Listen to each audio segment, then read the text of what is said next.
రాష్ట్రంలో సివిల్ సప్లైస్కి సంబంధించి ఆంధ్రప్రదేశ్ రాష్ట్ర ప్రభుత్వంలో సివిల్ సప్లైస్ డిపార్ట్మెంట్ ఏర్పడిన దగ్గర నుంచి మనకు జరిగినటువంటి సంఘటన వరకు ఒక్క క్రిమినల్ కేసు కూడా లేదు.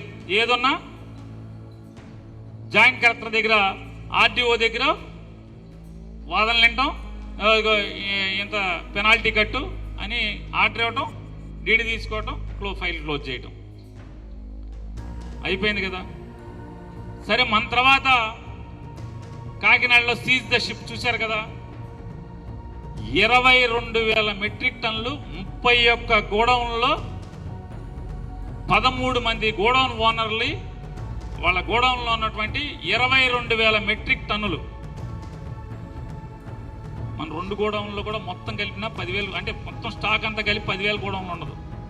22,000 మెట్రిక్ టన్నుల సివిల్ సప్లైస్ ధాన్యాన్ని పట్టుకున్నాము, సీజ్ ద గోడౌన్ అన్నారు. అయిపోయింది కదా. అయిపోయాక వాళ్ళు కోర్టుకు వెళ్ళారు. కోర్టు బ్యాంక్ గ్యారెంటీలు పెట్టి ఆ బియ్యం వదిలేయమంది. ఆ బియ్యం వదిలేసి మళ్ళీ షిప్లోకి వెళ్ళాక షిప్లోకి వెళ్ళి సీజ్ ద షిప్ అన్నారు. ఆ సీజ్ ద షిప్ ఏమేమి ఎక్కడున్నాయి? ఓడలోంచి దింపారు కదా. దింపిన బియ్యం ఏమేమి? పోని ఆ బియ్యం ఎక్కడెక్కడి నుంచి వచ్చినాయా అని చెప్పని వెనక్కి లెక్క చూస్తే 120 మంది దగ్గర రైస్ మిల్లర్స్ దగ్గర నుంచి వచ్చినాయి. 120 రైస్ మిల్లర్స్ నుంచి ఈ 31 గోడౌన్లోకి ఈ 22,000 మెట్రిక్ టన్నులు పెట్టారని చెప్పని ఇదంతా ప్రభుత్వ రికార్డే, నేనేది బొంకట్ల. ఈ